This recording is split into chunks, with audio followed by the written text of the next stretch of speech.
Hello again. It is still Tuesday, September 22nd. It is 4:53 p.m.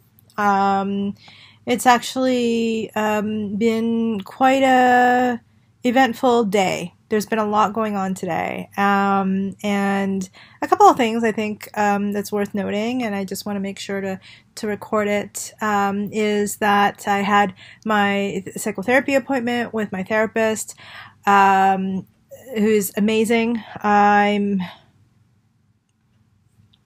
so unbelievable. There's not even like words to describe how grateful I am that she is on my side and she is part of my support network. I mean, she's incredible.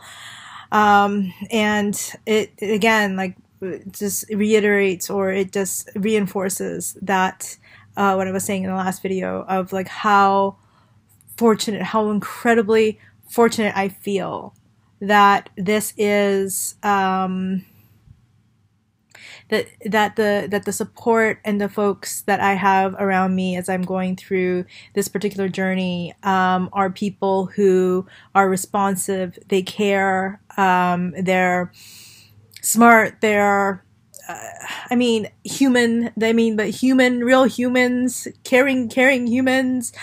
And I'm so grateful that if I'm gonna have to go through something like this, that I'm going through it with people who care and who are there. And I don't know what to say. I'm just so thankful. So I know that the last time I talked with you and I recorded, I had the Thursday appointments that were set. So I have the blood work, the CT scan, the oncologist, and the surgeon that I'm going to be meeting with on Thursday. And I have a health advocate that is going to be on the phone with me, who is going to take notes of what's going on, or what's being said with the surgeon and the oncologist, which I'm really thankful for, because I know as much as I'm going to try to be focused in there, I'm going to miss stuff. I'm just going to miss stuff. And because it's not possible to have any visitors because of COVID, the fact that I will have somebody on the phone to help me during those two meetings is just so incredible.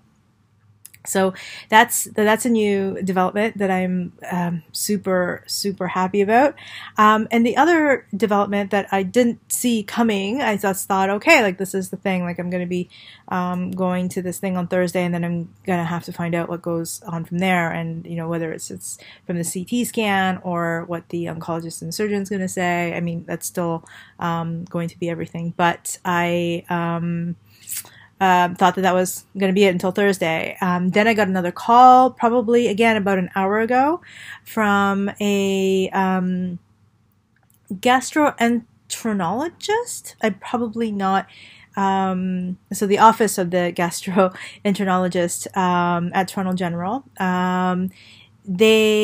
So the people at the McCain Clinic had referred me to them, so that I am going to get an endoscopy, an endoscopy, I don't know which, but it's going to be down the mouth to get to the upper intestinal area. And what's going to happen is that they're going to take a biopsy of whatever the blockage is, and B, they're also going to try to do something about that blockage, so that the bile can start flowing through again as it should, and I'm not going to be yellow anymore. And yeah, so I'm actually very the big thing about that is that I know that the team at McCain isn't sending me directly to surgery, because one of the ways in which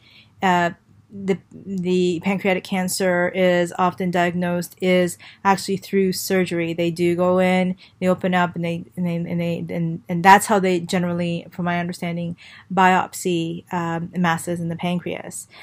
And then as I been reading the last 24 hours, there is a way to do it through the endoscopy, but I didn't know if that was going to be an option or not for me.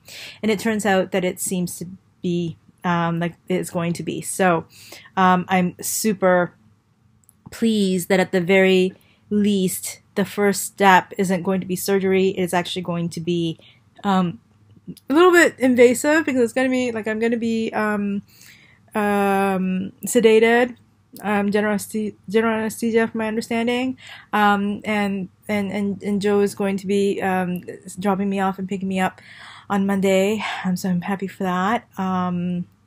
Yeah, so I guess it's going to be a scope down to the pancreas, and they're going to see what the blockage is, but also to take a biopsy, and from there they're going to be able to see what kind of cells there are, what the blockage is made out of. So I'm pleased about it, because at least it's not as invasive as a surgery, and we may get some answers without going through that invasiveness. So fingers crossed. I'm going to go for a COVID swab test for Friday, so that they clear me to be able to do the endoscopy for Monday. And so that's what's new for now. So wow, this is quite the journey. This is it's a lot going on, but thank you for watching, and I will keep updating. So please keep watching if this is something that is interesting for you, or it's something that maybe you're going through yourself, that you may want to have information, not just from WebMD or Healthline or something like that. When you Google it, that you get somebody else's experience. Again, I do want to say that this is just my experience, and I'm in Canada, and I'm so incredibly grateful for the public health care that we have here, and the access. But on top of that, the healthcare team so far that I have been so incredibly fortunate to be connected with, that's allowed me to keep whatever is happening rolling through this journey. So thank you very much for joining me, and I hope you're taking care, and until next time, thank you.